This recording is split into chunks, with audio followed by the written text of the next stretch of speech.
Today, I'm going to explain what a Roth IRA is and why you should have one. So let's jump right in. Hey everyone, this is Lauren Mack with Hacking the Rat Race, and I would love for you to hit the like button and subscribe so you don't miss any more videos on money, saving, and investing. Like I said, today I'm going to explain what a Roth IRA is and why you should have one. First, let's discuss what a Roth IRA is and how it works. A Roth IRA is an individual retirement account where you contribute after-tax income and then your money grows tax-free. This is the main distinction between a regular individual retirement account where you contribute pre-tax dollars. The benefit of a Roth IRA is that when you take your money out in retirement, you don't have to pay taxes on it because you already paid taxes on the money you contributed to it. Think about it like a mustard seed. You pay taxes on the small seed and then you don't have to pay taxes on the full tree. There are pros and cons to a Roth IRA, which I will discuss shortly. I would like to add, if you watch to the end, I'm going to give you a bonus strategy that can save you even more money on your individual retirement taxes. Due to the fact that Roth IRAs are such amazing tools for growing your money tax-free, there are some requirements and/or some restrictions to being able to contribute to one. The first is that you can only contribute up to $6,000 per year if you're under 50 years old and $7,000 per year if you're over 50 years old as a catch-up. The second is that there are some income limits. If you're single, then you have to make less than $131,000 per year. And if you're married, then your combined income can't be more than $206,000 per year. The next requirement is that you have earned income to fund the account. Additionally, you can't contribute more than you earn. Therefore, if you only earn, say, $3,000 per year, then you can't contribute the full $6,000. Now, I want to show you the power of a Roth IRA growing tax-free. Let's assume you start maxing out your Roth IRA when you're 25 years old. That means you're putting $6,000 per year every year from the time you're 25 years old till you're 65 years old, and you never touch it. Let's assume you get an 8% return on your investment, which is around the historical returns you could expect in the stock market. This means over 40 years, you would have put in $262,000 and you would have gained $1,590,211. That means when you retire, you would have $1,852,211. You almost have $2 million in retirement tax-free. Now, if you remember the mustard seed I mentioned earlier, you would have only paid taxes on the $262,000 and not the $1.85 million. That being said, depending on your tax brackets, meaning the amount you're paying on your income now versus at retirement, it could impact the amount of taxes that you have to pay because obviously once you hit 65 years old, you will not be taking the whole $1.85 million out at one time. However, as you can see, this is a very powerful tool. You may be thinking, Lauren, this would have been nice when I was 25 years old, but I'm much older than that now. I'm not going to get those kind of returns. While time is always your best friend when investing, even starting where you are can have huge benefits. So it's best to start investing as early and as often as possible. When investing and growing your wealth, taxes are something that need to be considered because oftentimes people just look at potential returns without factoring in the tax implications, which can oftentimes really eat into your gains.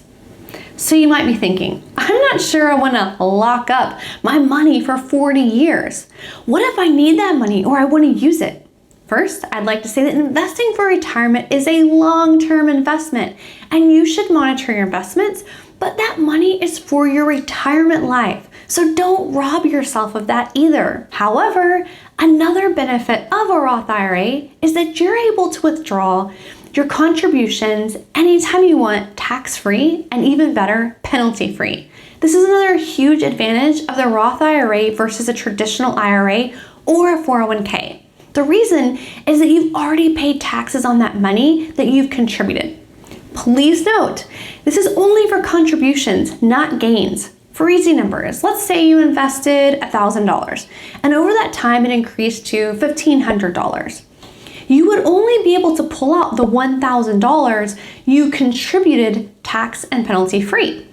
If you pulled out all of the $1,500, then the $500 gain would be subject to taxes and penalties if you're under 59 and a half years old. Now, once you're 59 and a half years old, then you can withdraw your contributions and gains tax-free. One other caveat is that you can withdraw your gains up to $10,000 tax and penalty-free if it is used towards the purchase of your first home. I would like to note that all this information and amounts is as of the time of the recording of this video. Depending on when you watch this video, the amounts may have changed. So you're going to want to check with your accountant, CPA, or the IRS website. Now that you've seen the power of a Roth IRA, you may be wondering, how can you open an account? Well, first, most 401ks offer an option for traditional account or a Roth account. So you can ask your HR person if they have a Roth 401k option and use that. It's worth noting earlier in the video, I discussed the restrictions and requirements, so make sure you fall within those requirements. If so, another option is to find a brokerage firm like Charles Schwab, Vanguard, and open a free Roth IRA account. Then contribute to the account up to the limit. Then you will decide how you want to invest those funds, like an index fund, via mutual fund, ETF. If you want to learn the difference between an index fund, mutual fund, or an ETF, check out my video, Index Funds versus Mutual Funds versus ETFs, which is best for becoming a millionaire.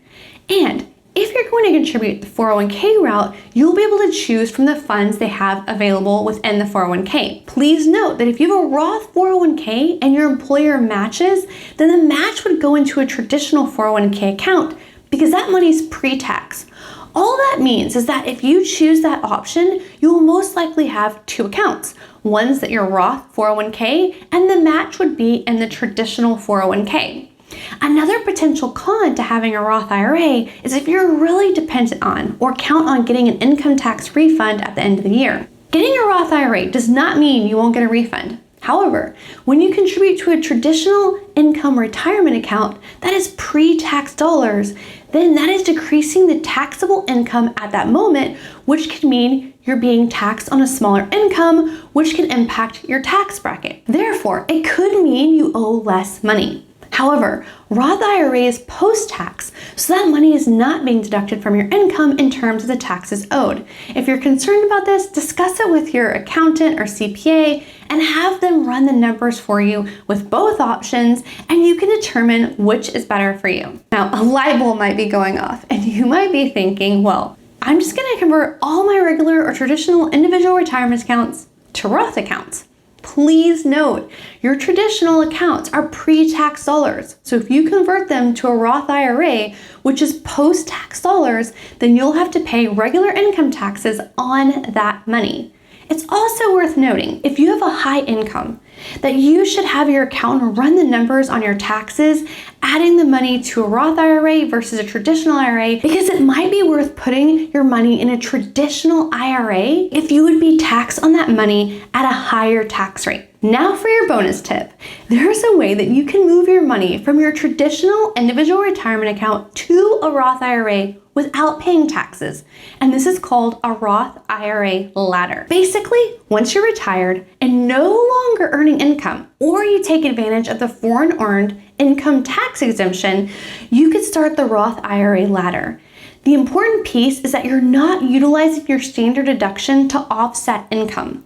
The standard deduction is different for people filing single or filing married, but it's essentially the deduction the government gives you on your income so you don't owe taxes on that part.